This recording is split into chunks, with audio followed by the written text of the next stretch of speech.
আসসালামু আলাইকুম রহমতুল্লাহ। আশা করি সবাই ভালো আছো। আলহামদুলিল্লাহ, আমরা প্রিন্সিপালস অফ অ্যাকাউন্টিংয়ের আজ খুবই স্পেশাল একটা ক্লাস করাবো। জার্নাল, লেজার অ্যান্ড ট্রায়াল ব্যালেন্সটা শিখবো। শুরুতেই আমরা বেসিক জার্নালটা শিখবো। আজকের ক্লাসে জাবেদাগুলো শিখলে তোমরা যে কোনো চ্যাপ্টারের জাবেদাই করতে পারবা। সাধারণ জাবেদা যদি ভালোভাবে পারা যায়, হিসাব বিজ্ঞানের 90%ই পারা যায়। তো শুরুতেই আমরা জাবেদার নিয়মে চলে আসি। হিসাব বিজ্ঞানের মেন হচ্ছে জাবেদা। জাবেদা পারলে হিসাব বিজ্ঞান সব পারা যায়। শুরুতেই আমরা বলছি সম্পদ প্লাস ব্যয় বৃদ্ধি পেলে ডেবিট হয়। সম্পদ প্লাস ব্যয় বৃদ্ধি পেলে ডেবিট হয়, হ্রাস পেলে ক্রেডিট হয়। সম্পদ এবং ব্যয়ের একটি নিয়ম। তোমাদের প্রথম ক্লাসে আমরা বেসিক ক্লাসে ওয়ার্ড মিনিংটা শিখাইছিলাম, সাথে সম্পদ, দায়, আয়, ব্যয় এগুলো চিনাইছিলাম। আজকে আমরা সেই সম্পদ, দায়, আয়, ব্যয়ের জাবেদাগুলো শিখব। সম্পদ এবং ব্যয়ের একটাই রুলস, বৃদ্ধি পেলে ডেবিট হবে, হ্রাস পেলে ক্রেডিট হবে। আয়, দায়, মালিকানা সত্ত্ব বৃদ্ধি পেলে হ্রাস পেলে ডেবিট হবে, বৃদ্ধি পেলে ক্রেডিট হবে। তাহলে মাত্র দুইটা কথা, এত কথার দরকার নেই, মাত্র দুইটা কথা। সম্পদ এবং ব্যয় বৃদ্ধি পেলে ডেবিট হবে, সম্পদ ব্যয় বৃদ্ধি পেলে ডেবিট হবে, হ্রাস পেলে ক্রেডিট হবে। আয়, দায়, মালিকানা সত্ত্ব হ্রাস পেলে ডেবিট হবে, বৃদ্ধি পেলে ক্রেডিট হবে। যদি তুমি সম্পদ কোনটি, আয় ব্যয়, দায়, মালিকানা সত্ত্ব কোনটি এটা চিনতে পারো আর এই রুলসটুকু জানো, জাবেদা তোমার কাছে কোনো ব্যাপার নয়। জাবেদায় চলে আসবো। তাহলে এই ধরনের একটা প্রশ্ন আছে। প্রশ্নে বলা হচ্ছে, রিকোয়ারমেন্টটা পড়ে, record the entries into general journal. সাধারণ জাবেদাগুলো করো।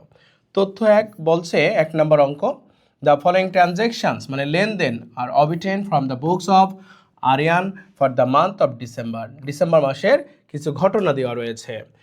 শুরুতে আমরা 1 নম্বর ঘটনাটা দেখি। বলা হচ্ছে, হি ইনভেস্টেড ক্যাশ ইনভেস্ট করেছে 2,50,000, furniture 30 and equipment 50 into the business. তার মানে হলো আরিয়ান ব্যবসায় নগদ নিয়ে আসছে, ফার্নিচার নিয়ে আসছে, ইকুইপমেন্ট নিয়ে আসছে। আমরা ব্যক্তির হিসাব করি না, প্রতিষ্ঠানের হিসাব করি। তাহলে প্রতিষ্ঠানে কি কি আসছে? নগদ আসছে, ক্যাশ সম্পদবাচক হিসাব, তারপর আছে আমাদের ফার্নিচার সম্পদবাচক হিসাব, ইকুইপমেন্ট সম্পদবাচক হিসাব। তাহলে প্রতিষ্ঠানে 3টা সম্পদ বাড়ছে।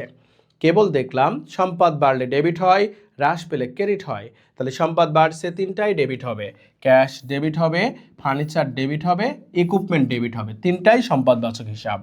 ব্যবসা আরম্ভ করলো, মালিকানা সত্ত্ব বাড়লো, মালিকানা সত্ত্ব বাড়লে ক্রেডিট হয়, তাহলে ক্যাপিটাল ক্রেডিট হবে। তাহলে শুরুতেই আমরা চলে আসি 1 নম্বর এন্ট্রিতে।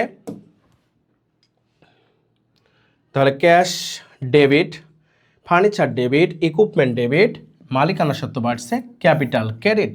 Two record invest in the business, ব্যবসায় বিনিয়োগ করা হলো। আশা করি বুঝতে পারছো, সমপরিমাণ টাকা দ্বারা ডেবিট ক্রেডিট হয়। এই যে 3টার যোগফল টোটালি 3,30,000 টাকা। ডেবিটগুলোর যোগফলটা দিয়েই ক্রেডিট করা হয়। সমপরিমাণ টাকা দ্বারা ডেবিট এবং ক্রেডিট করতে হয়। ওকে, 2 নম্বর ঘটনায় চলে আসবো।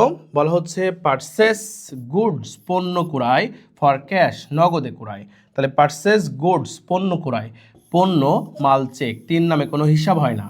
তাহলে পারচেস গুডস নামে কোনো হিসাব হবে না, তাহলে পারচেস নামে হিসাব হবে। যদি এখানে আমরা করতাম পারচেস ইকুইপমেন্ট নামে হিসাব হয়, তখন আর পারচেসের হিসাব হবে না। তাহলে যখন দেখব পণ্য নামে আছে, গুডস নামে আছে, পণ্য নামে হিসাব হয় না, পণ্য মাল চেক 3 নামে কোনো হিসাব হয় না। তাহলে এর পরিবর্তে গুডসের পরিবর্তে এখানে পারচেস নামটা ইউজ করতে হবে। তাহলে এখানে কি কি হিসাব জড়িত? পারচেস একটা হিসাব জড়িত, ক্যাশ একটি হিসাব জড়িত। পারচেস একটি হিসাব এবং ক্যাশ একটি হিসাব। তাহলে পারচেস ব্যয়বাচক হিসাব, পারচেস হলো ব্যয়বাচক হিসাব, ক্যাশ সম্পদবাচক হিসাব। আমরা ফার্স্ট টাইম হিসাবটা চিনব।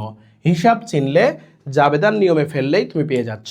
তাহলে জাবেদার নিয়ম এখানে 2টা আছে, সম্পদ আর ব্যয়, 2টারই একই নিয়ম। সম্পদ এবং ব্যয় বৃদ্ধি পেলে ডেবিট হয়, হ্রাস পেলে ক্রেডিট হয়। বৃদ্ধি ডেবিট, হ্রাস ক্রেডিট। তাহলে পারচেস গুডস পণ্য ক্রয় করছি, ক্রয় করলে ব্যয় বাড়ছে, তাহলে পারচেস ব্যয় বাড়ছে, পারচেস ডেবিট।